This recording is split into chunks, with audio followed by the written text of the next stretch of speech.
All right, folks, let me call the meeting to order. This is a regularly scheduled Greer City Council meeting called and convened this evening, August 14th, 2018. Having called the meeting to order, I'd like to ask if you would please stand with me as we pledge allegiance to our flag, and then if you would like, remain standing for the invocation that I will give for council this evening.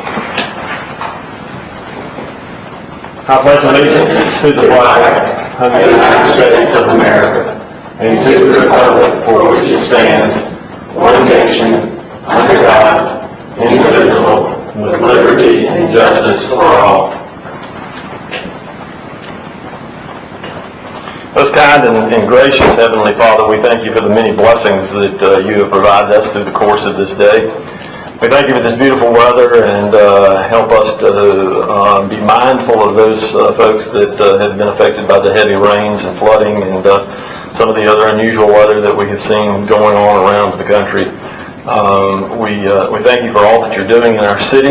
We pray that we'll be good stewards and leaders worthy of the calling that you've placed upon our lives and of the position that you have put us in.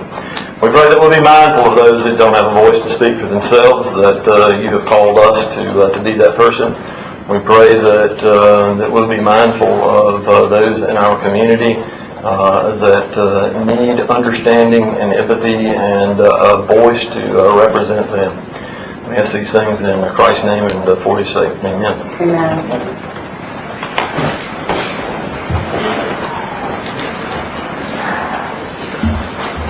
Ms. Duncan, anyone to appear in public forum this evening? No, sir. Council, with that, then we'll review the minutes of the council meeting from July 24th. We'll entertain a motion that they be received. Have a motion and a second. Any items of note for the clerk? Hearing none. Ms. Duncan? Ms. Booker? Yes. Mr. Dumas? Yes. Mr. Bettis? Yes. Ms. Albert? Yes. Mayor Downer? Yes. We've got a couple of departmental reports this evening. We'll have a presentation in just a bit from Ms. Presley, our court administrator, but Steve Owens is going to be up first to give us some information about website activity and to give us a look at the redesign on our website. Mr. Owens? Thank you, Mr. Mayor. Good evening, Council. My intent with the monthly report is very simply to monthly give you a one-page, at-a-glance look at 3 important pieces of information for any given month. Using the Google Analytics program, we track how many visitors came to the site, how many pages did they access, and what were the most visited pages. We use that information to assess any trends for the website, and I think that's been very successful. The total page views graph presents an overview since the city's website was redesigned and launched in April of 2011.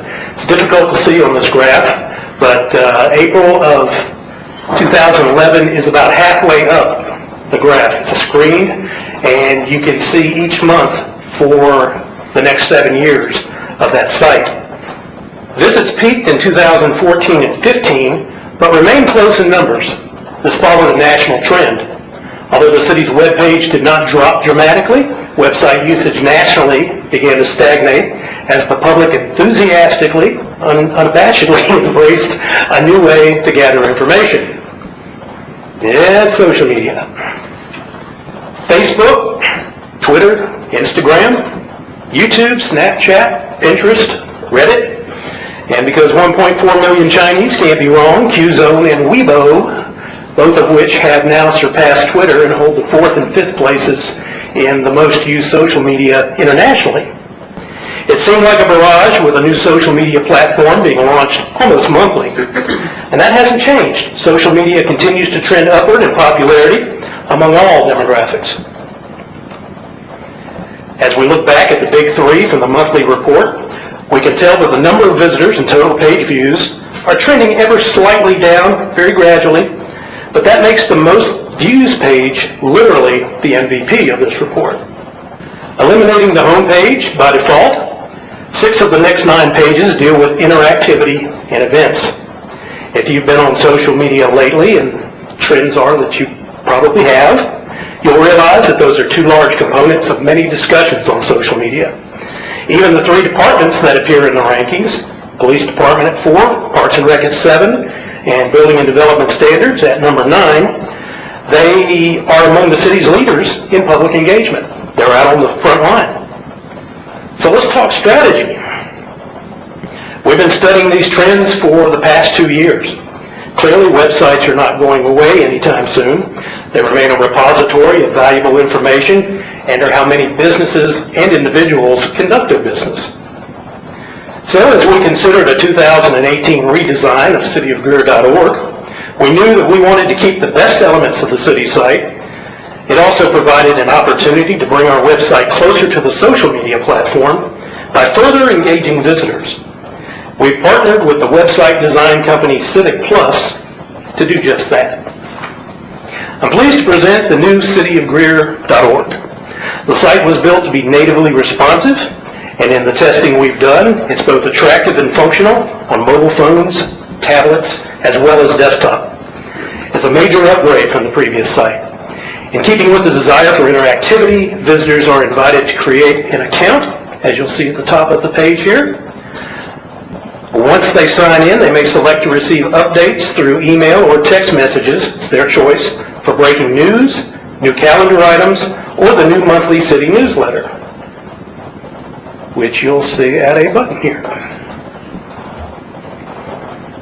This is for August. Not only includes city news, these are interactive. This will go to videos that have been produced in the last month, photo from National Night Out, links to there, to our website, social media, and news about Greer Station, Greer Development Corporation, and CPW's campaign for Call 811 Before You Dig. That will be a monthly task that we will do. And a feature called Notify Me makes it very simple for the public to subscribe to any one of those features. You can get calendar updates, they can subscribe to the newsletter, they can get news alerts. Oops, jumping off the track there. An improvement to site navigation includes mega menus across the top of the page, which you saw drop down. A visitor can go actually through the top 3 levels of the site this way. And the information that was on the old site is on this home page, as well as others. It's just conveniently rearranged. And I think it looks more attractive. You'll see the large header bar here, as we're calling it. A very large photo on every page. Provides immediate graphic interest, and it will rotate as the page is refreshed. It's on a random setting at this point. Hopefully you won't see the same shot too many times as we go through it. We'll stop on the drone photo. There we go. Replacing the header is a very simple task, so we can post images to reflect the season or to promote upcoming events. We also have the ability to make this a video header, so options are plentiful. And we'll look to make use of that as we move forward. You'll see that the search button, search bar, is conveniently located on the header. We also have the ability to post emergency messages at the top of the page. These are accompanied by a red button, so the viewer can know that they are a very special use. We will use that very judiciously. You may recall that the former site had 3 sliding boxes to promote news and events. Unfortunately, I often had 5 or 6 department heads who wanted to use those spaces. So the new site expands those opportunities. You'll see news flashes across here. Calendar. This is a spotlight bar. We're able to plug in a video or some other sort of interactive event, whatever big is coming up at that point. Also previews for different events. At the bottom of the page you'll see 3 different event bars. We're not limited to 3. We can do a slideshow where it will scroll through those. Pages are constructed through the use of widgets and modules, kid you not, each of which has a specific task. Analytics will drive buttons, news flashes, and spotlight items. These features may also be customized for individual departments. They can use those on their pages, and they don't need to be consistent throughout the site. So we have the opportunity to customize these. From inserting text boxes to slideshows and graphic links, the content management system is a fairly simple drag and drop process. Civic Plus has built its own analytics program called PyWik into the site. I hope that's how it's pronounced. To prepare monthly reports, I'll continue to use Google Analytics for the next few months, or until I'm certain that both are presenting consistent results. More than 20 staff members from all departments recently underwent 6 hours of content management training that included best practices for the website, as well as using the aforementioned widgets and modules to build and maintain web pages. It also helps to spread the website workload, as those staff members may now manage their own content, and they have enthusiastically done that. That was an important step because department pages will now have more of a presence, and the landing page for each department was built on the framework of the new homepage. I did not recognize anyone from the fire department here today, so we'll use them as an example. Clicking over to the fire department. And again, you'll see the large header. These are, again, custom to the fire department. They will change out as we move through. So as someone re-clicks or leaves the site and comes back, they will do this. Note that the mega menus across the top have changed to reflect the department. You'll see About Us, Operations, Community Outreach to include fire safety tips, the car seat inspections, etc., the fire marshal site, and How Do I Learn About Firefighting and Experience a Firefighter's Day, which goes to the Fire Academy. We can click down under any of these. We'll learn more about the fire chief. You'll see a smaller version of the homepage photo. We'll scroll down. Over on the right, you'll see Chief Flowers that was made with the staff directory widget. That's a major upgrade that allows a single change in the staff directory to be reflected globally anywhere it's referenced in the site. Tor Elstrom left us during site production, so I was able to replace his directory information with and his photo with Joe Holbrook's, and with one click, the code enforcement and directory pages were immediately updated.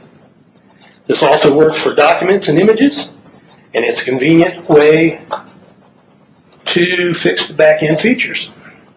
You'll see 2 ways to return to the home page. You can click on the logo on any of the photos, or go to the convenient homepage icon. We took the approach of building this website from the outside in, approaching it as a visitor who wants to be engaged, sometimes entertained by a video or a photo album, and is able to gather information on his or her own terms. That's the approach that has users of all ages flocking to social media. We think the new site successfully bridges the gap, really the gap between social media and websites, and we look forward to tracking this progress in the coming months. That said, I invite you to spend some time on the site at your convenience, and I welcome your feedback. I'd be happy to answer any questions you may have now or after you've perused the site on your own. It's a change. It looks different. Navigation from all who have used it for any appreciable amount of time have been very complimentary of it. I think it's an easy way to get through the site and access the information that the user desires. Good job, Mr. Owens. Thank you very much. Council, questions, comments? Good job. It looks good. Thank you. Steve, you mentioned that people are moving away from websites and sticking on social media. Do we have some way to track the amount of traffic that's engaging with different types of social media and where are most of them going and what brings them and keeps them? And we do to a degree, Mr. Newmas. We keep track with it. Some departments use it much more than others. Emergency responders, fire department, police department are very active. Obviously, Parks and Rec is on it. Parks and Rec, I believe, has the most pages or most accounts within social media. That's purely because they have the most divisions. The event staff, sports, recreation programs. Our goal is to do that. We currently archive all of our pages on social media. We do that as an FOIA measure. And we do try to track those where we can, when we can. I've not found a successful tool yet to actually track the number of those pages yet. yeah, that was interesting because you were showing the trend kind of moving down with the website, but I bet it's a net gain when you look at the the amount of people that are visiting social media, I bet I would almost guarantee you that number's a lot greater. It's just hard to kind of, like you said, to capture. The studies I've seen so far say that social media in the next 20 years will double in popularity.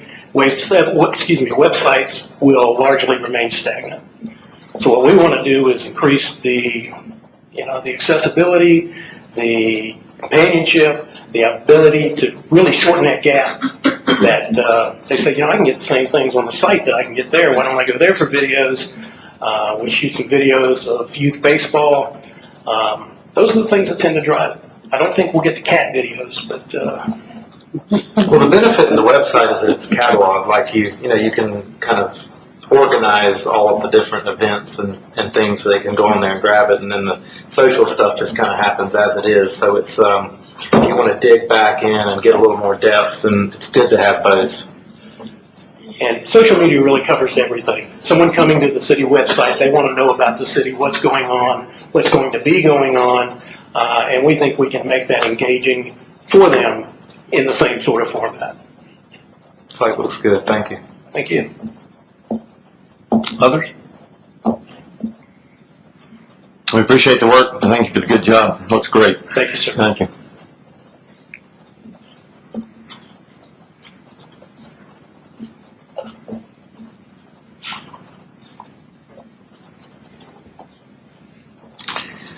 Ms. Presley is our court administrator, and we'll be bringing her annual report to us this evening. Ms. Presley, the floor is yours. Good evening, Mayor and Council. It's my honor to come to you tonight to bring my annual municipal court report. As the judicial arm of the City of Greer, it's our duty to treat all people equally and fairly while adhering to the laws and authority granted to us by the state of South Carolina. We continually strive to earn public trust and confidence by always aiming to exceed expectations. Our courtroom usage and hearing room usage have maintained a high level since opening 10 years ago. Our courtroom is used 365 days a year, and approximately 185 days are used for functions other than just arraignments. And those are outlined in the picture here with traffic court, domestic violence court, preliminary hearings, pretrial conferences, jury trials, plea days. The Greenville County Magistrate's Office uses it. The DMV holds administrative hearings. The police department uses it for training. We use it for training, and we also do presentations for Leadership Greer. I just wanted to highlight, this is the first time we have had someone retire in the court. I've been here a long time, so this is our very first one, Carol Reynolds. She was our senior ministerial recorder, and she retired on June the 15th after 14 years with us. Her retirement, although she's very much missed, opened up a supervisory position and many other opportunities for employees within our team. So, Terry Murray, Judge Murray, was promoted to the senior ministerial recorder. Judge Ann Pitts was our nighttime judge. She got to move to days. Judge Denise Livingston was a part-time weekend employee. She now is our full-time third shift judge. We have Judge Demko and Judge Hiles, who have been with us both for many years. But with the others transitioning upward, we have room to hire 2 more. So we have hired Judge Tammy Kelly, and she comes to us from the Greenville County Magistrate's system. She actually works for the Chief Magistrate there, and she's a part-time weekend employee now, working every third weekend and every third holiday. She was hired and sworn in June, and we just got notice that she passed her judge's certification, so she is officially a certified judge for the state now. We also hired Judge Ashley Williams. She came to us from the Spartanburg Magistrate, the Chief Magistrate's office. She was hired and sworn in June and also passed her certification exam, certified results on August the 9th. With the addition of Judge Tammy Kelly and Judge Ashley Williams, it has opened up a lot of dialogue between the counties and the City of Greer, and they have become a great liaison between us, which has drastically improved our relationship with both sets of magistrates' offices. We have gotten a lot accomplished, especially on the Spartanburg side, since we've added her to our team. Kirsten, what are the backgrounds of the judges? Like, where do they come from? Okay, so Judge Williams, she is actually the Deputy Clerk of Court for Spartanburg County Magistrates Court. She's worked there for about the past 10 years for the Chief Magistrate. She had just completed her criminal justice degree. And in the state of South Carolina, you do not have to be an attorney to be a municipal judge. You have to be hired, and then you have to pass the certification exam, and then you have to pass that every 8 years afterwards, in addition to the training that you have, your CLEs every year. And then Judge Tammy Kelly, she worked for Judge Foster, who at the time was the chief magistrate in Greenville County. She was one of their bond clerk court clerks. So she was very familiar with the Greenville side, so we just had to teach her the Spartanburg side, and vice versa with Ashley, and both of them already knew our computer system since it's a statewide system. So very minimal training to get them where they needed to be. So they were a great asset for us, both of them. As usual, I like to show what the challenges are right now. Of course, always new laws, changing penalties. We have to stay abreast of all of those changes. We have had changes in procedures that were dictated by the South Carolina Court Administration this year, including approximately 10 to 15 updated forms. I'm going to get a little further into this particular set of procedures a few slides forward in the clerks area because it affects them actually more. Our domestic violence cases have risen. That is challenging for the judges, both on the side of issuing the warrants and for determining bond amounts and bond hearings and what precautions need to be put in place. It's also their job to make sure that there are reasonable precautions to protect the victim. And so those have become a little tricky and pretty time-consuming these days.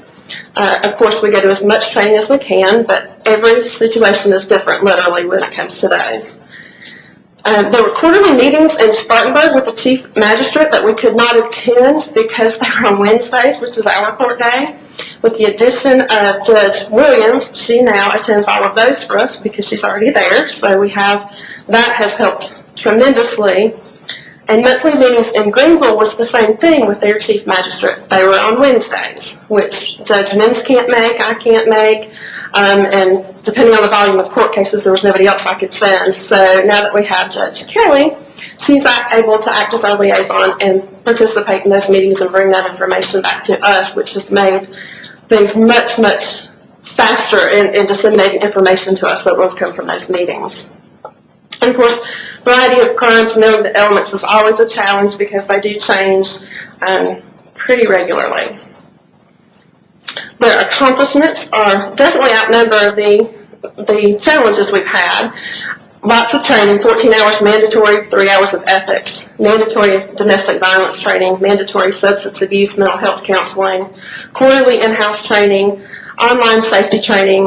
It is my motto that training is vital. It's vital to the success and progress of our team and our organization, so we do not do the minimum. That's not acceptable. We do as much as possible. Last year we had approximately 150 hours of training. That does not include the quarterly in-house trainings, which usually last about 4 to 5 hours. And I had approximately 55 hours of training outside of the office. More accomplishments. It was time for Judge Murray to take her recertification exam, which was good timing as she moved into her new position. She passed it with certified results on August the 9th. She took it with the 2 new judges, so she went with them.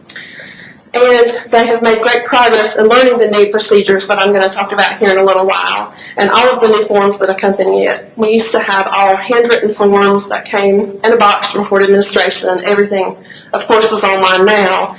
So learning those and then to add that many additional forms. Some of the forms have added considerable time into each bond hearing, as much as 10 to 15 minutes per person because of the new regulations that we have. When you've got 10 at a time, that takes up a lot of time. Our clerks' challenges, always keeping up with jury trials. They come in faster than we can process them out because they're such a lengthy process. I will say that even though we feel that we're behind, We are much further ahead of any other court I've spoken to. We are 6 months to a year from the time you ask for a jury trial to the time you get it. There are many, many courts that are 3+ years out. So we're much, much ahead of schedule, and still we're working to get that into a better timeline. We have a new process this year. It's e-ticketing. It kind of came to us really quickly. We got very little notification that it was going live, like they told us the week after it went live. So the police department now, instead of handwritten tickets, everything they do is on a computer. That is transferred. They download everything. It's checked by the DMV for accuracy. Then they can send it to us. They've got 24 hours to check for accuracy on things like a driver's license number, a date of birth, things like that. Once that's approved, it comes to us, so we don't have to physically enter all of the information anymore. We still have to transfer them over and check them, but it does save us time. The flip side of that is as soon as we enter the disposition and sentence from court, it's gone. So in the past where we had 5 to 10 days before we mailed them off, they're gone within 24 hours now. So if there's a mistake or a new trial granted, all of those now require court orders. So that has, even though it was a faster process on the front side, the back side is now a lot of court orders that are time consuming if something needs to be changed. Learn new and updated forms. Everything that the judges have to learn, they have to learn. They have to be able to help the judge on the bench that day in court. They have to be able to fill out any of the forms. They have to be able to know which forms are needed. So they have to learn everything that the judges learn. Expungements, it's still bad, but that's no longer my #1 problem. So we'll just take those and move on now.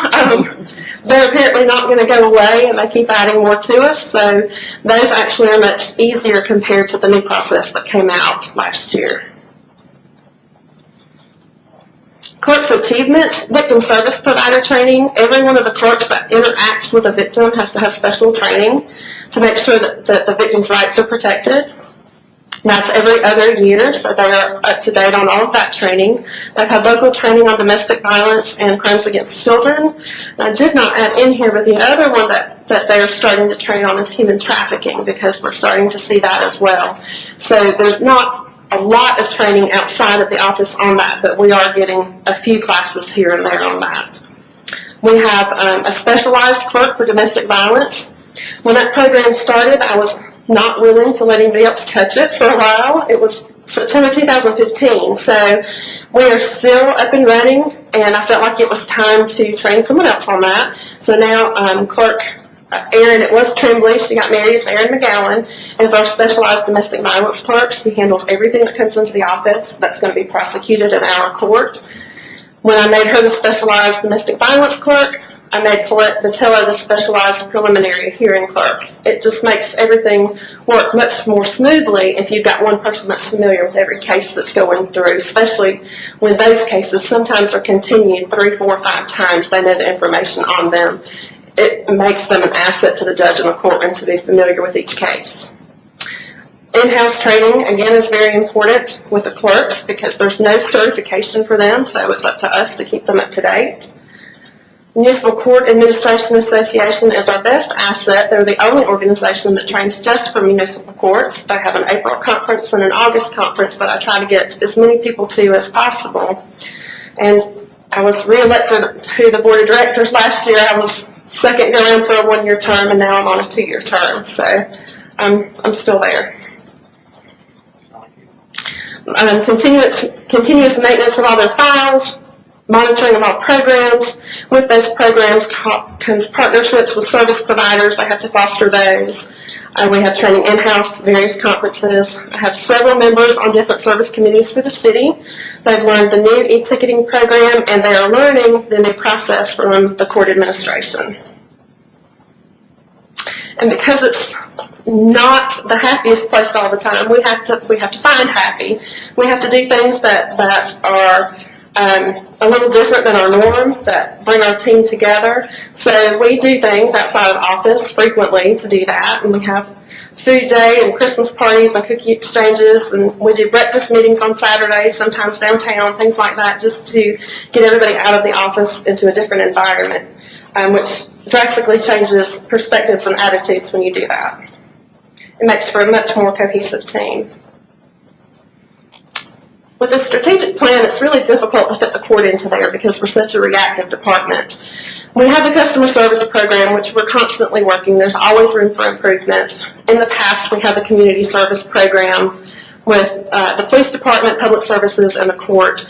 We had to suspend that last year during transitions at the police department and manpower issues. That still continues to be a problem. So even though we hope in the future to reinstate it, right now we're still kind of holding that one off until the police department has a little better staffing. Expungements were down 22% from the prior year. Not necessarily because we have less, but probably because we can't get to them quite as fast as we could before, with other things coming before them now. We processed 291 expungements. I suspect this number will go up again next year because there was more legislation passed that added more categories that are to be expunged. When it actually went to the governor, he vetoed it, but then it passed on a 2/3 vote after, so it qualifies more people with more charges, so we will get more requests, and so that number will be increasing. Our domestic violence court is still the only municipal court in the state to have this. We are unique in that we're in between two counties, and so for consistency, the Attorney General's office has agreed that it's in everyone's best interest to remain in Greer and for us to maintain our own DV court. Those are for all domestic violence third degrees and any other city-level domestic-related charges. It can be anything from harassment to unlawful communications. It can be trespassing. It can be domestic violence, assault and battery, anything that may not qualify under the law as domestic violence, but it's still a domestic-type incident can be prosecuted under that court. The reason we do this is because we're still 5th in the nation for domestic-related murders. There were 39 in 2016. The stats are behind. The 2017 stats will come out in September. So until then, these are the ones that we have. And as long as I've been here, we've never come out of the top 10. We got to number 9 one year and then went right back to number 1 the year after that. So this is still a huge problem here. 1 in 3 women and 1 in 4 men are impacted by this. Well, you said that's in the state or 39 was in murders in the state. We're 5th in the nation for the highest number. Arrest warrants issued went up 19% this year. We issued 1,794. Arraignments or bond hearings conducted also went up 19%. We held 1,781 arraignments. We did not start tracking the number of charges arraigned until the 15-16 year, and since then, the charges that we arraigned has gone up by 44% since we started tracking.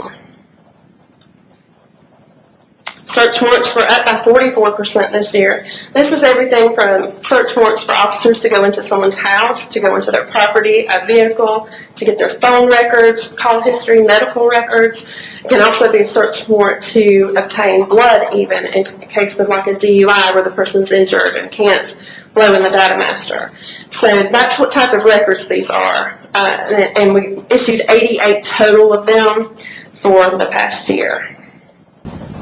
We had the police department filed 5,826 cases, which was down 10%.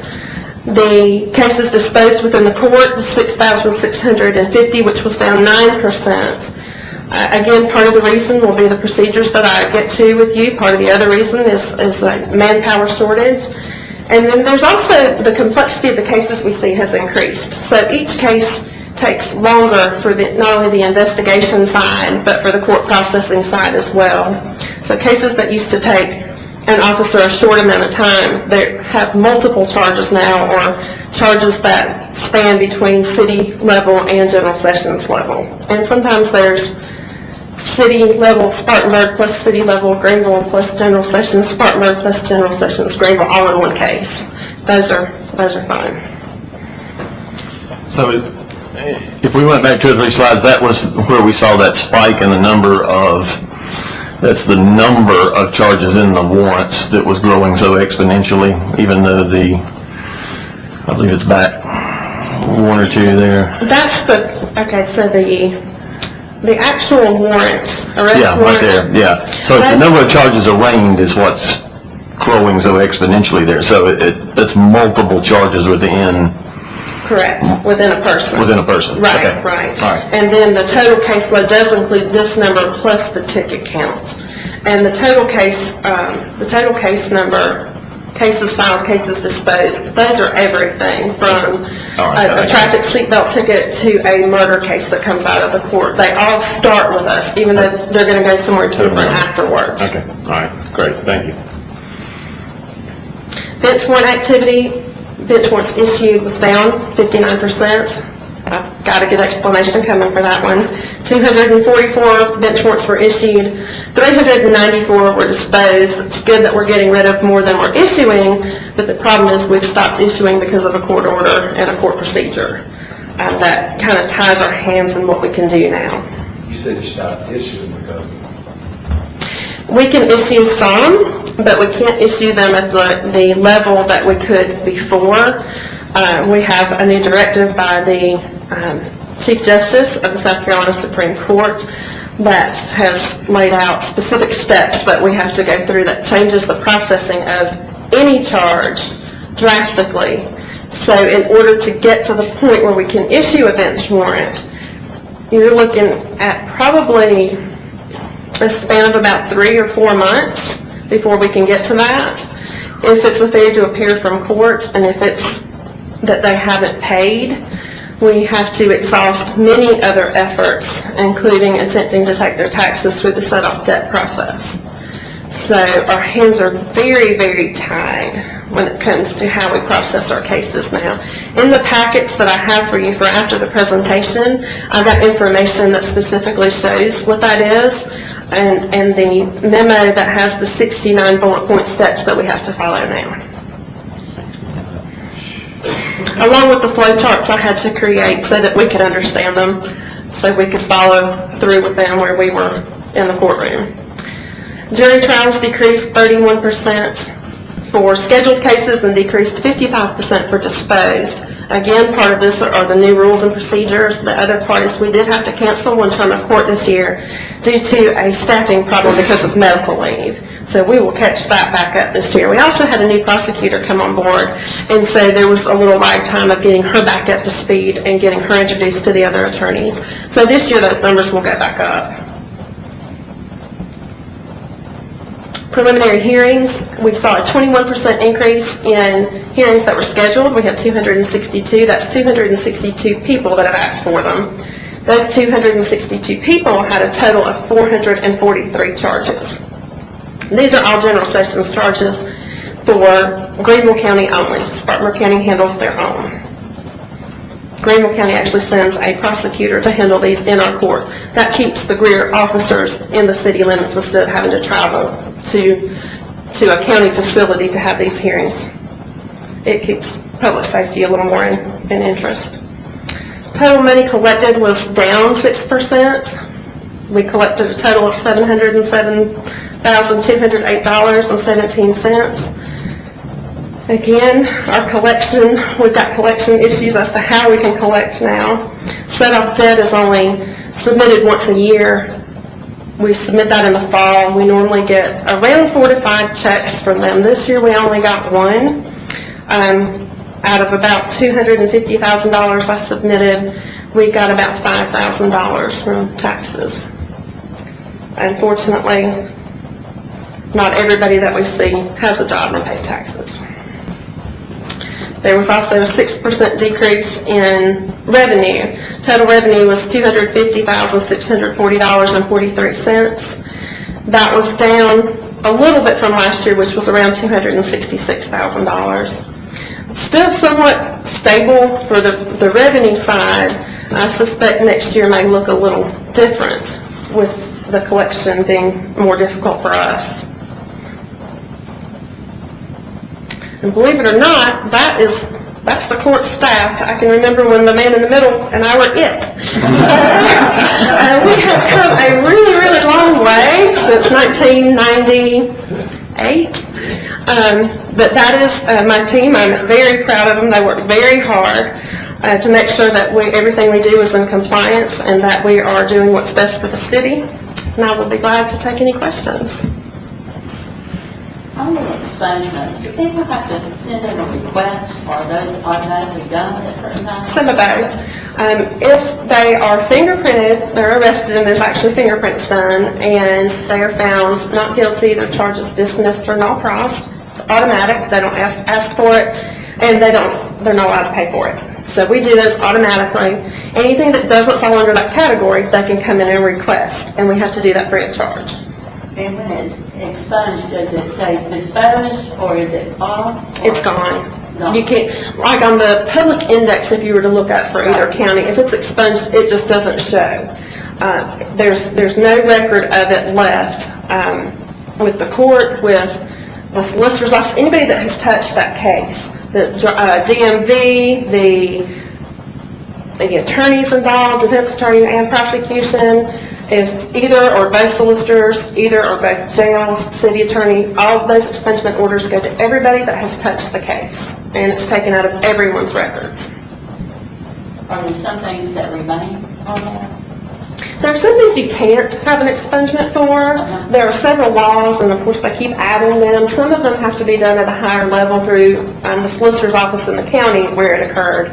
They do get the charge for it, about $150, I think, per expungement. And so there are things that, some of the higher level charges, crimes of violence, your more serious attempted murder, kidnapping, things like that, that can't be done.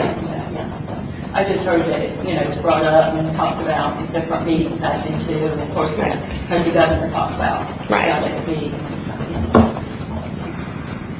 Others? Who gets to visit with you on Christmas Day? You said 365. You would be surprised what happens when families and alcohol come together. Happens every single holiday. Oh, no, we wouldn't. Yes.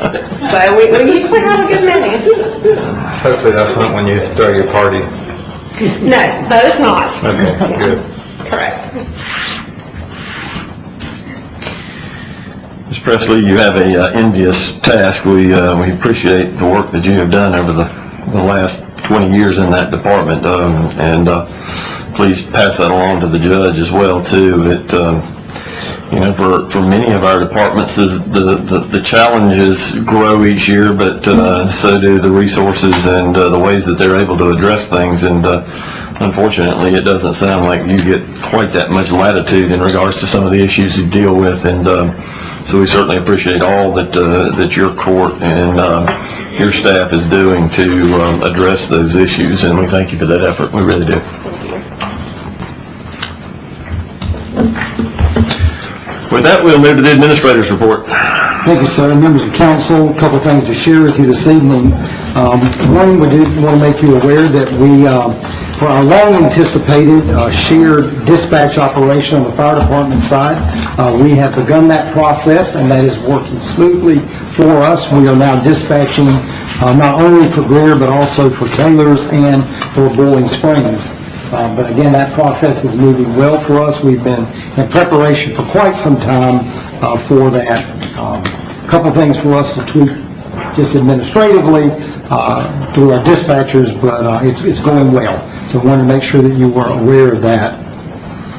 A couple of upcoming events we certainly wanted to make sure that we're all aware of. You saw some of those on the display for the new website, but one of those is the Susical Musical that is happening, occurred last weekend, and of course this weekend as well. The wonderful thing about this particular event is that it is free of charge, and so it's a wonderful opportunity for the folks in our performing arts area through Greer Children's Theater to present that program, and it provides a great venue for folks to come and learn more about theater in our community. An exciting event for us this Friday evening is right here on the grounds at City Park. One of our annual food truck rollouts will be taking place this Friday from 5 to 8. Of course, there will be food trucks, live music, and games here on the grounds. This is one of our most popular events this time of year. We get wonderful turnout. There will be a number of those trucks that are here. So if your schedule allows, we'd love to see you here Friday evening. I do know that some of you are participating in our Walk with an Elected Official. That is taking place this Saturday, August 18th. We are meeting that morning at 9:45 here at City Park. Walk begins at 10 o'clock. That is a rain or shine event, so we're counting on shine. But we certainly hope that your schedule will allow you to come and meet members of the community during that event, Walk with an Elected Official. And then also for planning purposes, as we reach into September 15th, from 10 until 2 here at City Park is our annual Rail Fest event. Again, that will be taking place on Saturday, September 15th. That is an event that has been growing for us as a community. It's a great celebration of the heritage of the railroad to our community, what it has meant to us in the formation of Greer. But we're also able to take an opportunity to educate our community on safety in and around railroads as well. So I do hope that you can join us for that event. Many of you had an opportunity to participate over with our police department earlier this evening. You know that they're involved in a number of activities as they raise funds for the Fallen Officer Memorial Fund. That is very, very important to our folks. It's a fund that they absolutely wish that they would never have an expenditure from. But there have been occasions that they've needed to do that. And so it does serve upstate officers' families. In the case of a fallen officer, they had that pancake supper a little earlier this evening, very successful for them, and then their annual softball tournament is coming up in a couple of weeks as well, and I think they advised us that they have 7 teams participating in that tournament.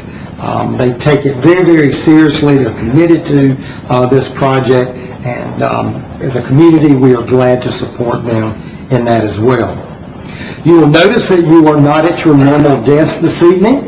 The reason for that is that they're out being refurbished, and the video monitors are being installed inside those desks as well, particularly for those on that side of the room. It makes it a little more difficult when we're displaying on the larger screen. This will certainly give you the ability to view that material in a much better environment. Those desks are also being refurbished. It's hard for us to believe, but we've been using them now for 10 years. And so they needed a little polish. And so we've gotten those out, and they should be back within the next week and back in place for you for your August 28th meeting.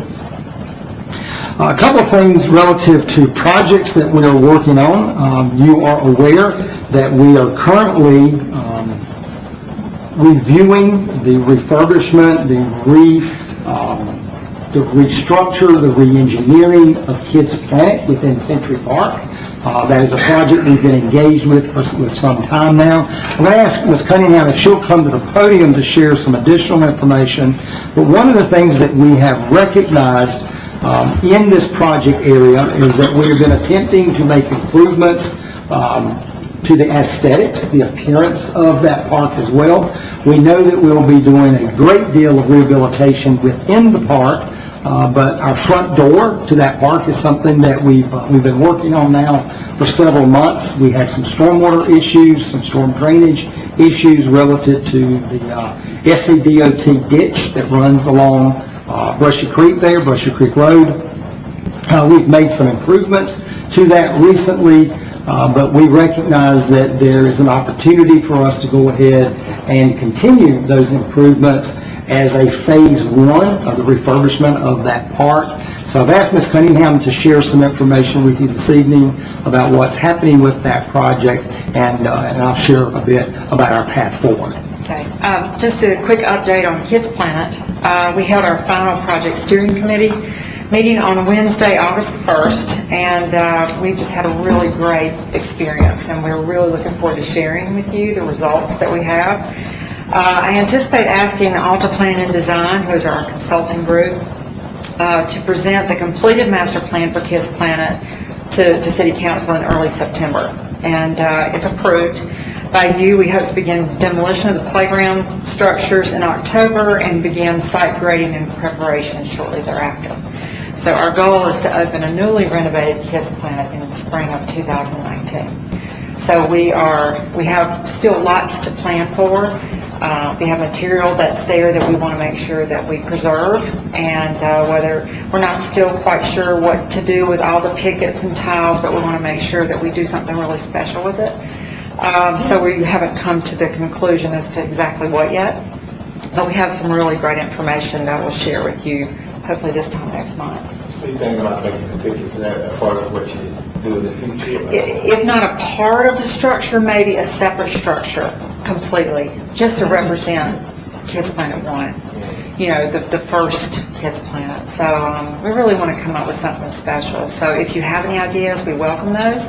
And again, we have time for this. We just want to make sure all of those materials we will personally take down and preserve in our warehouse until we are till we have a plan as to how we want to move forward with those.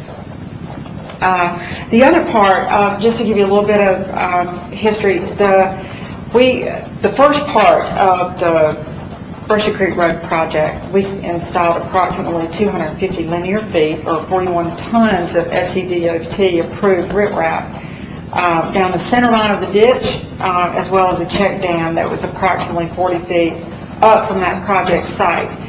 And on either side of the riprap, we installed Bermuda 419 sod. We installed a temporary irrigation system, which I have to hand it to Travis and his staff. They're really creative, did a really great job to make sure that we took care of that sod. We want to make sure that it takes root. The area between the existing sidewalk and the wooden fence we had not addressed at that time. And that initial phase, we spent about $6,900 to do that. The remaining portion, which we were talking about, of this ditch and going across the Kids Planet entrance drive is being proposed to be planted with new sod during this next phase. We want to install sod along the road side of the sidewalk, as well as the portion that's adjacent to the wooden fence, in addition to removing some of those existing shrubs. They're kind of hit or miss where they're located, so we really do think that taking those out and cleaning that up is really going to make that look nice.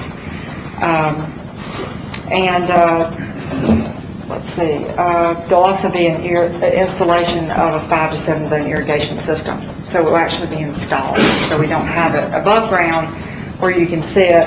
It'll actually be there that we can use in the other phase of Kids Planet when we began our site work there. We've really seen a vast improvement with the first part of this ditch project with the stormwater issues that we had in Kids Planet with the erosion. This has helped us dramatically, and certainly we think it's going to improve the aesthetics of the overall park. We anticipate that the remainder of the project site will take about $25,000 to complete all of this work. And granted, that's with DOT permission, so we have to get their permission to do some, and then the rest, of course, is on our property too. But we do think it will greatly enhance this property. So we believe it's in our best interest to go ahead and proceed with that work because of timing and our anticipated schedule for redevelopment of the park itself as we go into 2019. We want to go ahead and get that entrance established. We are proceeding with that phase 1 work. Again, it will not interfere, it will not be impacted by the work that we would do inside the Kids Planet area. We want to be very particular and careful of that. We don't want to do an installation and jeopardize either the viability of that material living or damaging it during construction. But there's a good separation for that. We do need to disconnect the temporary irrigation system for various reasons, but one of those most importantly is just access in the area. We want to make sure that we're not impeding anyone that uses that sidewalk area. So as we installed the sidewalk this past year, we disrupted some of the soil in that area, and now it's a good opportunity for us to get in and get that stabilized, again, making the front door to that park very attractive. So it is our intent to go ahead and move forward with that phase 1 at this time. So we certainly wanted to make you aware of that, because you may get some questions, knowing that we're getting ready to go in and demo the old part of Kids Planet, and there could be questions as to why we went ahead and did that at the entrance. But again, we think it will best establish that area so that when we reopen the park, we're prepared to go in and be ready with that. And two, just to let you know, the parking lot itself, we won't address until after Kids Planet has been renovated. So with all the equipment that they're bringing in and out, we want to make sure the parking lot is done last and looks really nice when we open next year. So we will go ahead and move forward with that. Again, the cost anticipated with this with separate contractors, one handling the irrigation, a separate handling the sod installation. We've done all the work that we can do relative to storm drainage, and so the resources for that would come from those resources that we've allocated there for Century Park Kids Planet. And because we're using some of those resources, thank you, Ms. Cunningham, because we're using those resources, I've also asked our Chief Financial Officer, Mr. Seifert, to present some additional information to you, because as you are aware, we have set aside funds relative to the recent the sale of the Allen Bennett Memorial Hospital site. Resources involved in that were allocated for that. We wanted to go ahead and give you an accounting of how that project has finished up, those resources that we've already set aside for that, and what our path forward may be. Looking for direction from council as we go forward for additional path forward on those resources. Mr. Seifert. Thank you. From the sale of the hospital, we have received 3 of the 5 scheduled payments of the revenue coming into the city. So to date, we have received a little over $2.8 million. We have had 3 property transactions running through this fund. Was the purchase of the Jason Street house. We reimbursed the city for the expenses where we maintained the hospital property before the sale. And then also going into this fund was the sale of the foreclosure at Ozella's Ridge from last month. Those 3 transactions together net out to expenditures of $254,000. So the funds that are available at this moment are $2,548,000. Those are in round numbers. We have reserved and designated the set-aside dollars that Mr. Jigger spoke of, $1.3 million for Kids Planet, and $220,000 related to the lawsuit settlement for infrastructure improvements on Highway 29. So the cash that we have remaining today is $1,028,000. We still have $200,000 to come in. We'll have $100,000 this year, $100,000 next year. So total funds available of $1,228,697 to date. Make sure that you had that information as well, recognizing where resources are being used for Century Park Kids Planet area moving forward. We will be coming back to you, seeking guidance on how we will handle the balance of that as we move forward. I just wanted to make sure that you were aware of that. Any questions on that? Maybe stop. If there are questions. Council? Thank you, sir. Very good. I do need to give you an update on our streetscape project as well. As you can see out in the community, our alleyways have been paved, our parking areas have been paved. We've stabilized the grass areas there. A little bit more work to take place from the contractor in that area. We have installed the light bases. We've run all of the necessary cabling, wiring, set up and connections for power meters, those types of things. And so we are nearing completion of that phase of the project. They're finishing some work in that alleyway there behind what we call the School Street lot. They're finishing up some work adjacent to the buildings in that area, installing some bollards for traffic control in both that area as well as the area over at the Depot Street lot. But those are all on schedule and moving forward. You will see a period of time. The lighting fixtures for that area will involve what's called mongoose lights. That's the tall lights with the overhangs. There will be 5 of those installed in the parking lot area, the depot lot area, and then there are 5 additional what we call the decorative acorn fixtures, like you see in the park here. Those will also be replaced in the actual depot surface lot that's there on Randall Street. There's a 6 to 8 week lead time for delivery of those fixtures, and we are still inside that window waiting for those fixtures to be delivered.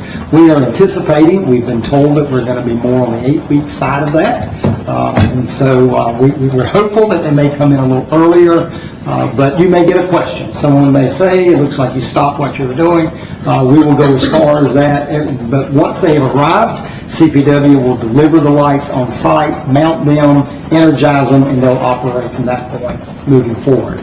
Obviously, the lots are now open, the alleyways are functioning, and so we're getting use out of those as we continue to move forward. So I wanted to make sure you are aware of what's happening on that phase of the project. From the design and engineering stage, we are now merging all of those documents.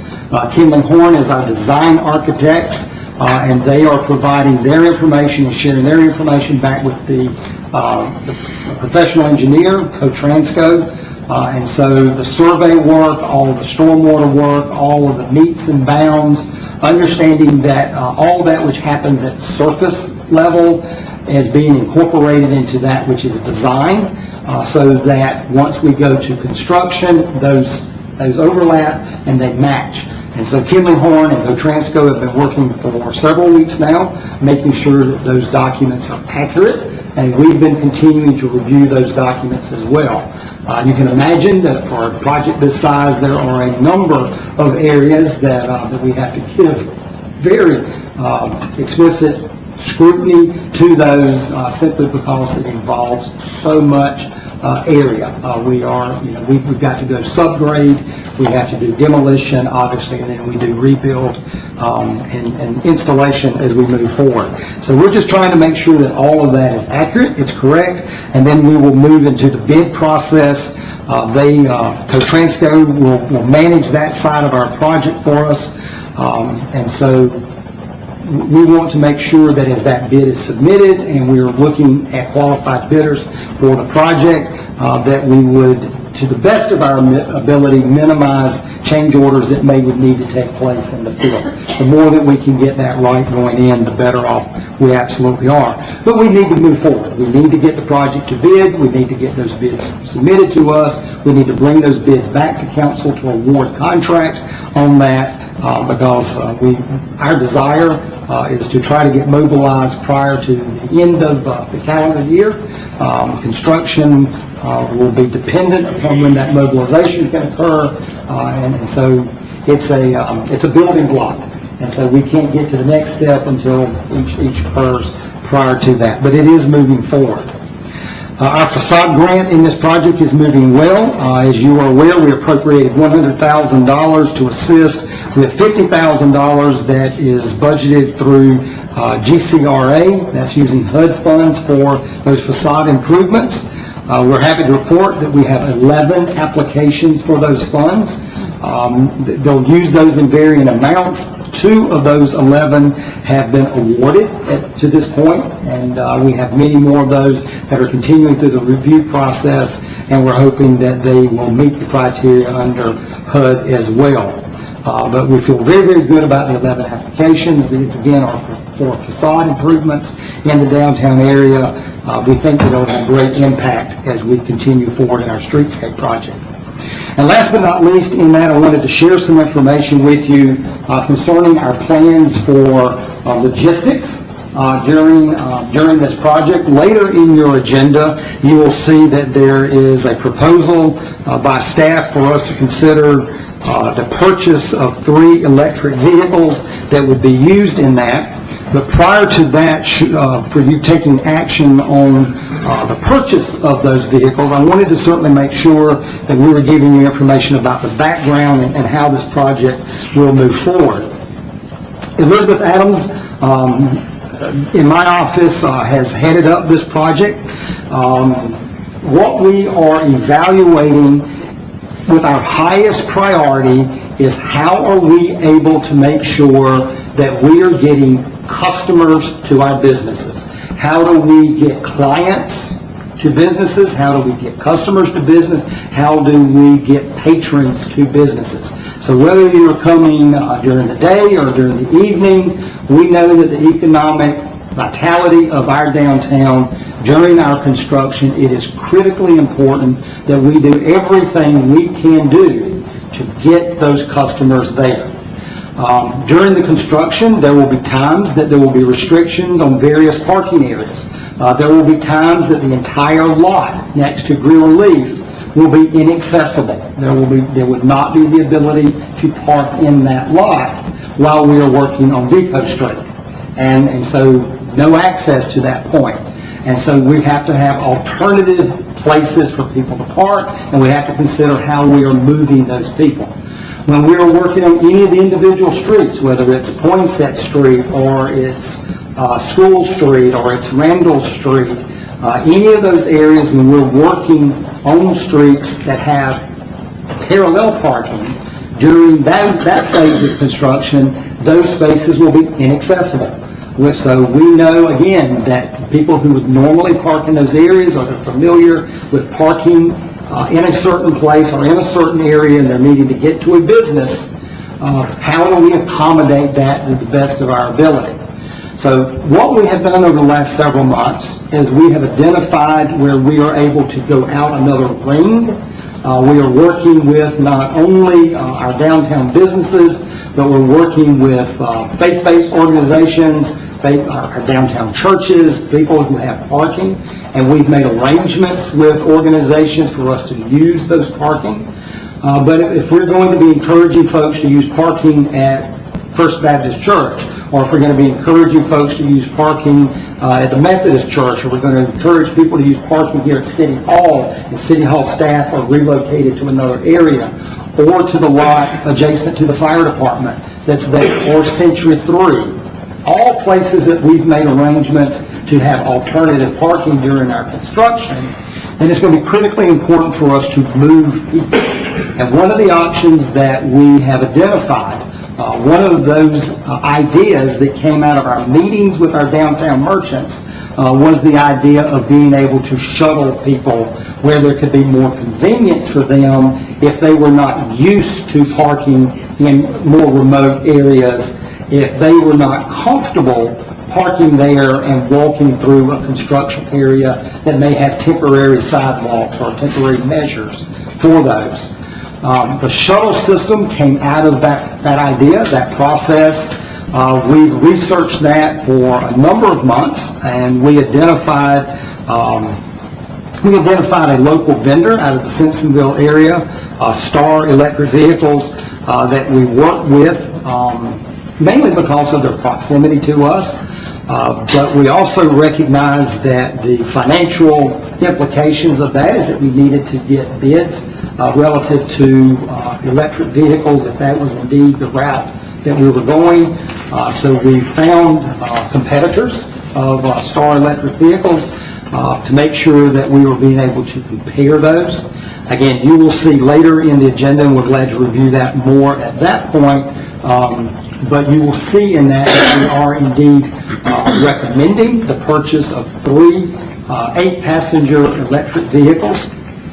If you were able to see those as you were coming in, the one that was on display at the entrance to the lobby area downstairs, that is a similar vehicle, not identical to the one that we are proposing, but very similar to the one that we are proposing for us, so that we can run routes for hop-on, hop-off service that would run in 10-minute intervals. We can pick up and deliver anywhere in our downtown area within 10 minutes. We've tested those routes. We've routed how those vehicles would move through the process. We think that this is a large demonstration to our downtown businesses and merchants, restaurants, retail, office, that we are committed to doing everything we can to get customers into them during this construction phases. As a result of that, we are proposing that we would do the logistics plan that we are outlining, but the first phase of that is because of lead times for ordering would be whether or not, if council chooses for us to proceed in this manner, if that is your desire, then we would place orders for those vehicles as we finalize all the plans and ramp up for drivers and those types of things. But we certainly wanted to make sure, and of course you're familiar, because during our strategic planning session earlier this year, there was review of this program to the point of that it was important for us to get customers to businesses, and your charge to us was to develop a plan, and this is the plan that we've developed. Again, I give credit to Ms. Adams. She's worked diligently on this in making sure that we have counted all of our parking spaces in downtown. We have made sure that we have been able to account for what we will lose during different phases of the construction and how we can best move people during each of those phases. Let's remember, our construction on site will probably run about 18 months. We will be a year and a half at different phases of construction, but we will be mobilized on that site for about a year and a half, and there will be varying degrees of interruption during that year and a half period. We think that this is a good alternative for us to do it, and it is within, we have anticipated and certainly have these costs built into our overall program. If there's any questions relative to the plan, and of course we can identify and address any questions to the bids a little later in your agenda. Thank you, sir. Questions? Anything you need to know at this point? I appreciate the information. Thank you, sir.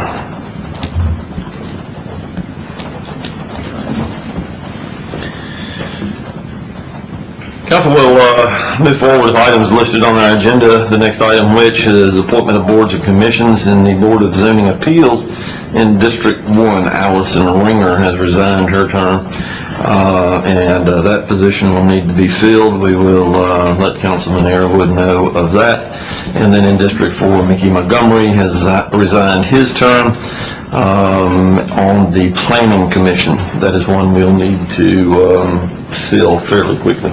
So just to let you know on that, that is a term that expired with the end of June. So if you will help us with that, that would be great. You don't have a... I do. You did? Well, let's back up then. Okay. We'll entertain a motion to receive someone to fill Mr. Montgomery's term on the Planning Commission.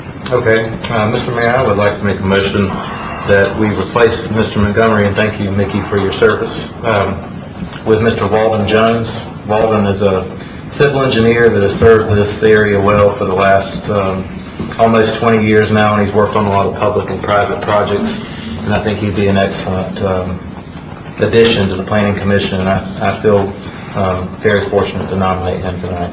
Comes as a recommendation. Do I hear a second? Second. Floor is open for any discussion or questions in that regard. Hearing none, Ms. Duncan. Mr. Griffin? Yes. Ms. Booker? Yes. Mr. Dumas? Yes. Mr. Bettis? Yes. Ms. Albert?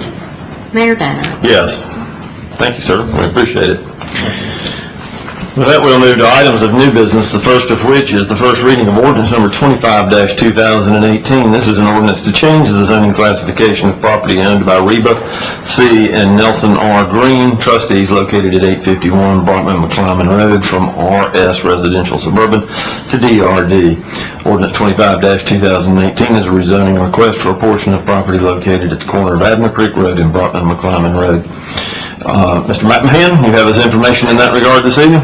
Yes, sir, thank you. Ordinance 2518, as you said, is a rezoning request from RS to DRD for a proposed subdivision of 60 townhomes and 70 single-family.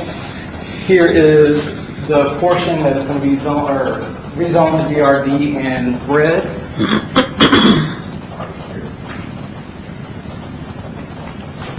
This is just a street view on Brockman McClellan of the property.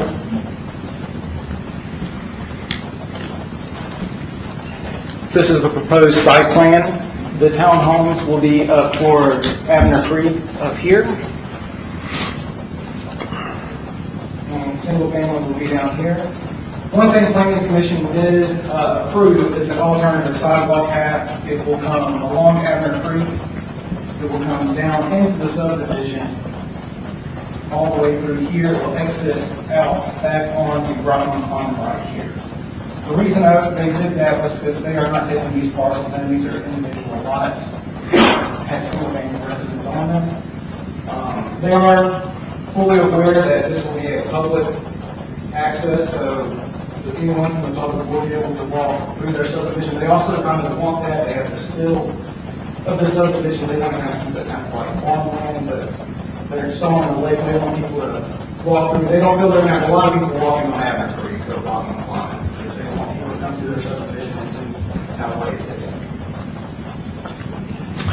By show, excuse me, go ahead. That's all that I have at this time, sir. By show of hand, is the owner of the property or a representative of the owner of the property with us this evening?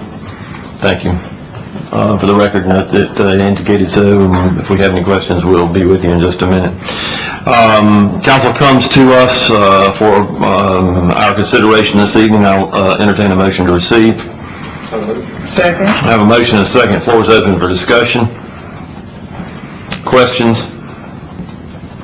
Comments? Hearing none. Ms. Duncan?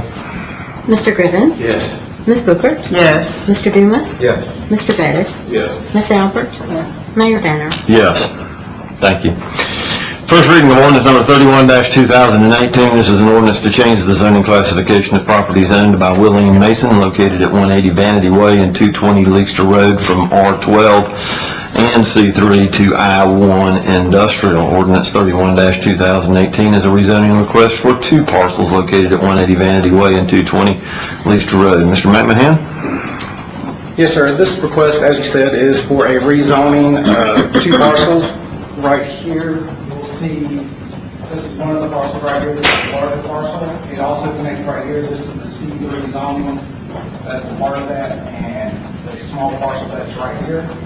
The applicant is requesting to rezone to I1 Industrial for future industrial growth, or for future industrial development. Public hearing was held on July 16th, and that is all the information I have at this time, sir. By show of hand, is the owner or representative of the owner of the property with us this evening? The record will reflect no one indicated so. We'll entertain a motion to receive. So moved. Second. Have a motion and a second. Floor is open for discussion.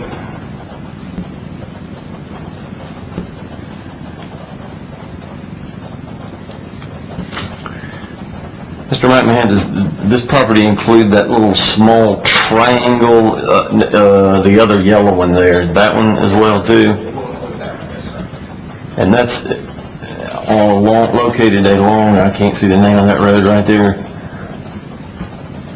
This here is Vanity, and this here is Lister Road. Lister Road. Yes, sir. So that is the Vern Smith Parkway there to the north of it. Yes, sir. So there's not access off of the Vern Smith along any of that property. It would have to be accessed from. This parcel here blocks them from gaining that access. Okay, yeah.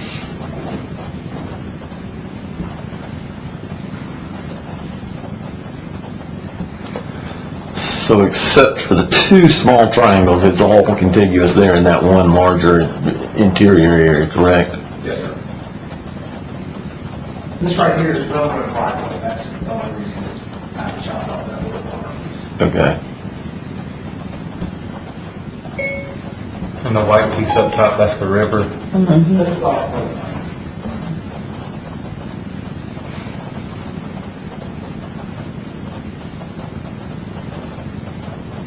What does the land use plan identify? Let's say,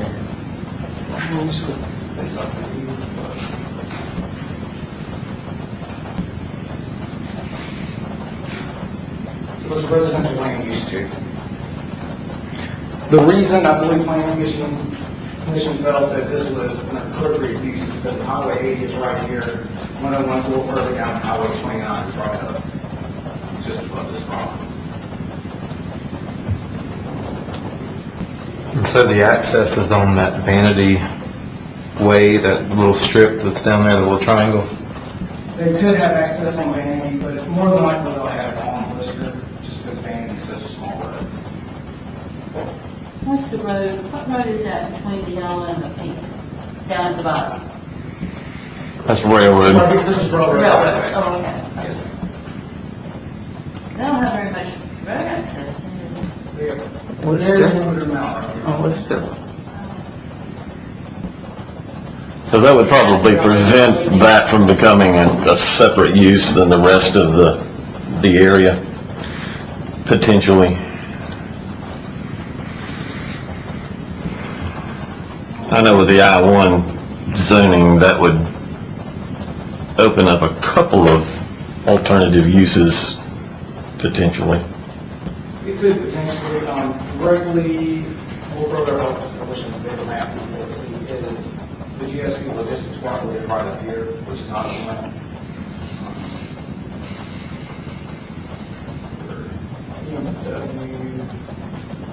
It's down further. Be down, yeah, down off the...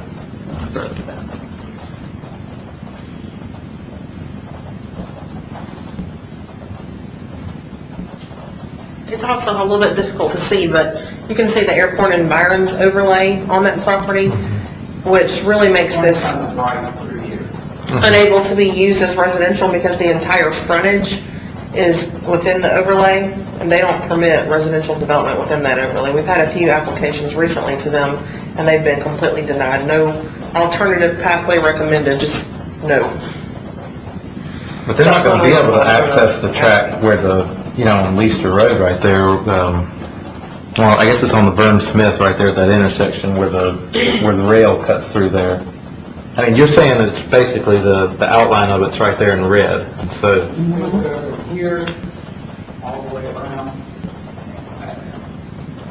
and how much frontage of that little triangle do they have right there? On this on Leicester Road? It's about 75 feet. Oh, okay. It's not big enough for a strip club then.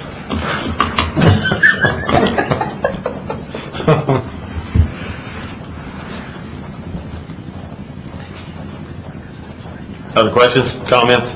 Is there a normal right-of-way requirement for industrial? I mean, is there a standard? What is that now? I typically see a 50-foot right-of-way, which will have a 25-foot paved surface. Fire department's going to at least need a 20-foot access into and out of an industrial. But with the trucks coming in to a site such as that, they will need a wider turning radius, so 50 is typically what SCDOT will want in their design standards, the ASHTO manual, but 40 is a bare minimum. So this will work per the guidelines, but it looks like when you come in on this property, it necks down into, I guess where those two triangles kind of come together right there, and maybe it's wide enough. Right there. Right. Yeah. Approximately the same size. And you can see that environs covers the entire frontage and all the access of this property.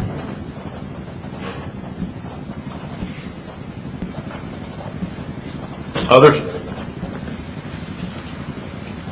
Ms. Duncan? Mr. Griffin? Yes. Ms. Booker? Yes. Mr. Dumas? Yes.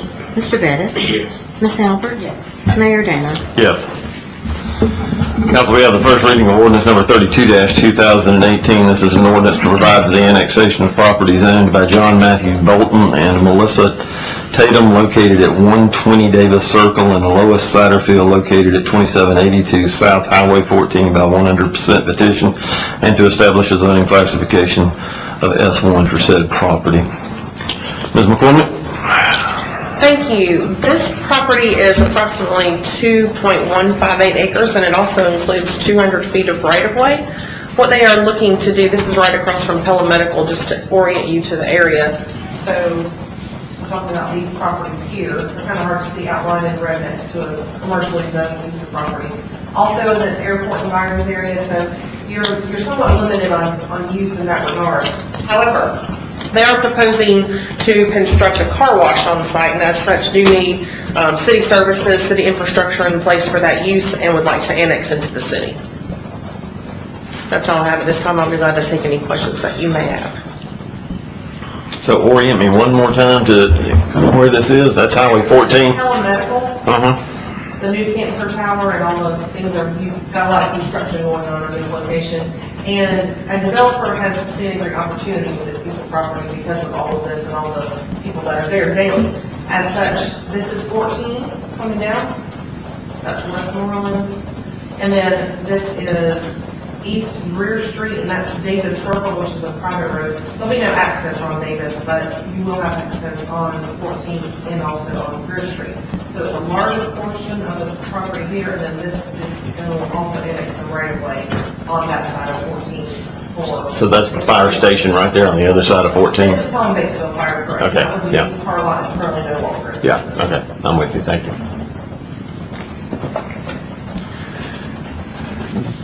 By show of hand, is the owner of the property or representative of the owner of the property with us this evening? Record will indicate no one indicated so. Entertain a motion to receive. So moved. Second. Have a motion and a second. Floor is open for discussion. Comments? Questions? Ms. Duncan? Mr. Griffin? Yes. Ms. Bookert? Yes. Mr. Dumas? Yes. Mr. Bettis? Yes. Ms. Albert? Mayor Danner? Yes. Thank you.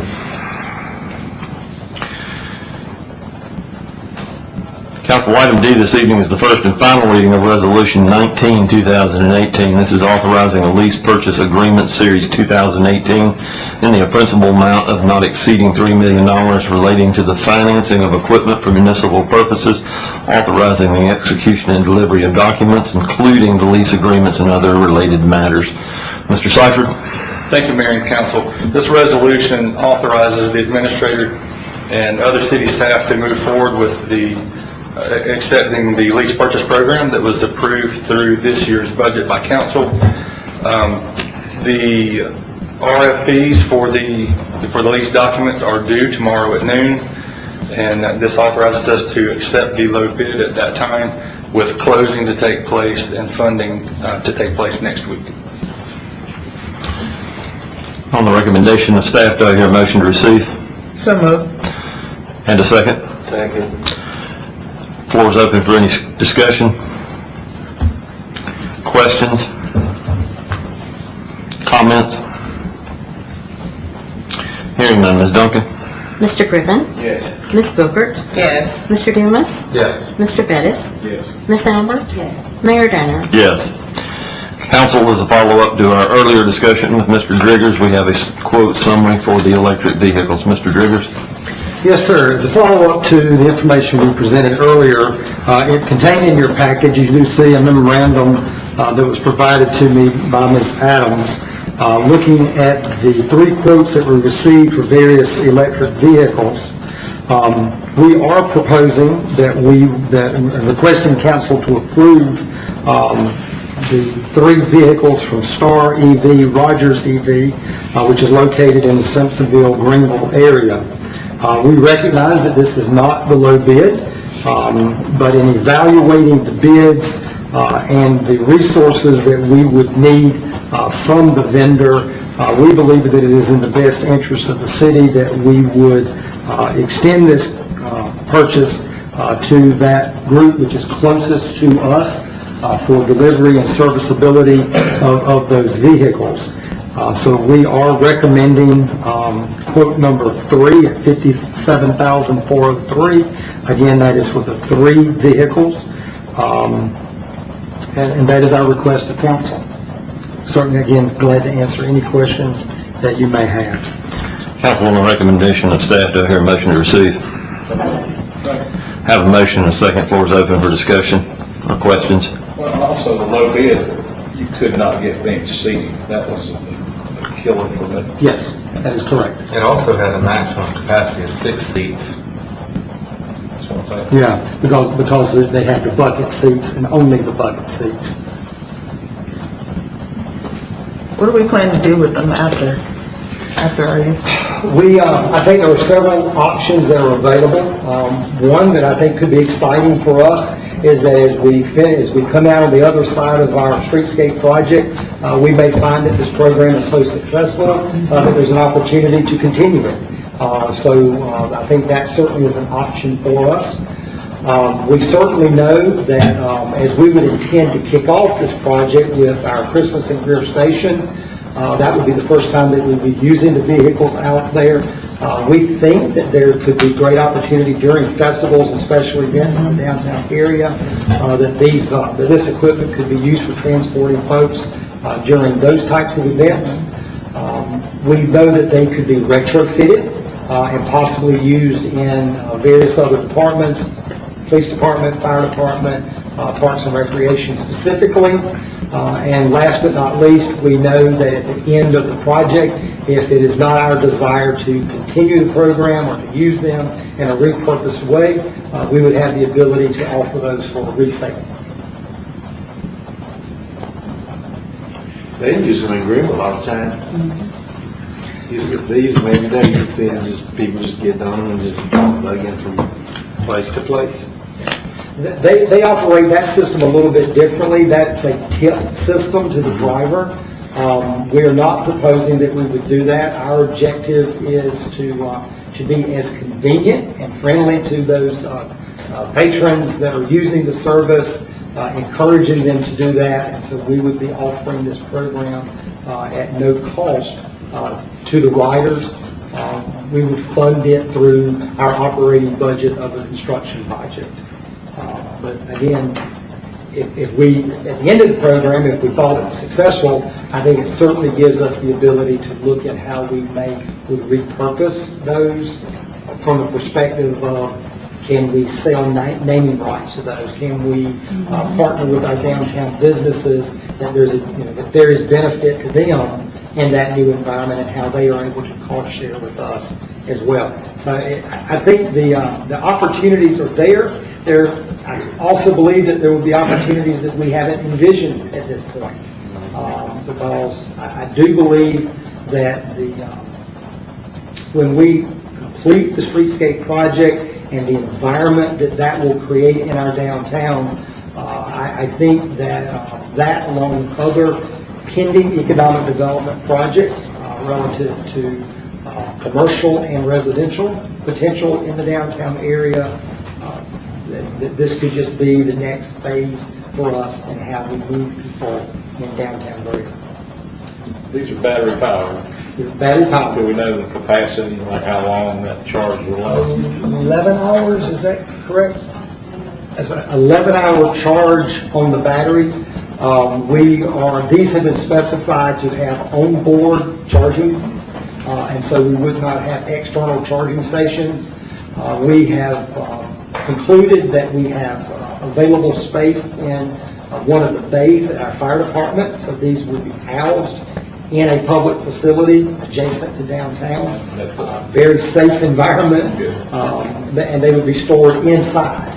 The vehicles would also have detachable covers, sunbrella for raining days. They would be attached, and so, but they would be open air when that's not necessary. The intent in, hop on, hop off at your convenience. We'll get you where you're needing to go, and we'll get you back in your vehicle. Hop on, hop off when it stops. Well, and of course, the reason for that, I think it's a very good point. The reason for that is that we do not want customers, patrons having to walk to a bus stop. Yeah. The purpose here is that you can flag us down. If there's an available seat, we'll grab you. If not, the next one coming will. I mean, We just want to keep those things moving, and so that it is as convenient as possible to those folks who are choosing to continue to dine, shop, do business in our downtown during construction. Mr. Driggers, I know that downtown merchants were the ones that you had the conversation with that suggested these. Are they going to be on board with the marketing effort, or is that going to be with Greer Station or the Chamber? Or how are we going to continue to get the word out that that this is available? And That's a very good question, and I certainly believe that there will be various businesses in the downtown area that will see greater benefit than possibly others. And I would anticipate that those are the ones that are going to be more aggressive in their marketing, making sure that people know you can do this. But we certainly will use our resources through Greer Development Corporation, through Greer Station Association, the Chamber of Commerce, CPW, and the city, as we are doing our full marketing throughout this project, highlighting that, yes, that these are available and that they're free, and how convenient they can be to use them. So to an earlier point you were making, I think one of the things that will help us tremendously with this is social media. I think the more we can get people to know about this service and to use the service will grow. Personally, I would love it to be so successful, but I need to come back and ask you, can we get a few more? But we think that we can operate the program based on our traffic volume, our traffic counts, and our peak hours. We believe that the 3 vehicles will service our needs. well, see, we talked about using these types of vehicles to increase commerce downtown even before this project. Yes. So it's a good kind of a beta to see if it can be successful and work, especially with the intensity that's going to be created with this streetscaping project. And That's our hope. It's a great introduction to it and get people used to using it. And I'd love to come out on the backside of it and say that, it's one of the cool things that you can do in downtown Greer is park and catch the shuttle to a restaurant, to wherever you're trying to go. thank you. Pretty good. Council, you've heard the recommendation. We've got a motion and a second. Any further discussion? Hearing none. Ms. Duncan? Mr. Griffin? Yes. Ms. Booker? Yes. Mr. Dumas? Yes. Mr. Bettis? Yes. Ms. Albert? Yes. Mayor Danner? Yes. Council, that leads us to executive session. In executive session, we have one matter to discuss this evening. Do I hear a motion to move to executive session? Second. Should we read the motion? We need the motion stated. I mean, the reason stated. Bill, let's wait up. All right, all right, so I'm going to make a motion, Mr. Mayor, that we move into executive session to discuss a contractual matter regarding ARC grant as allowed by state statute 30-470A2. Do I hear a second? Second. Any discussion in that regard? Ms. Duncan? Mr. Griffin? Yes. Ms. Booker? Yes. Mr. Dumas? Yes. Mr. Bettis? Yes. Ms. Albert? Yes. Mayor Danner? Yes. Council, in executive session, we have considered a contractual matter regarding the ARC grant. We've taken no action in that regard. Do I hear a motion to come out of executive session? So moved. Have a motion and a second. Ms. Duncan? Mr. Griffin? Yes. Ms. Booker? Yes. Mr. Dumas? Yes. Mr. Bettis? Yes. Ms. Albert? Yes. Mayor Danner? Yes. Stand adjourned.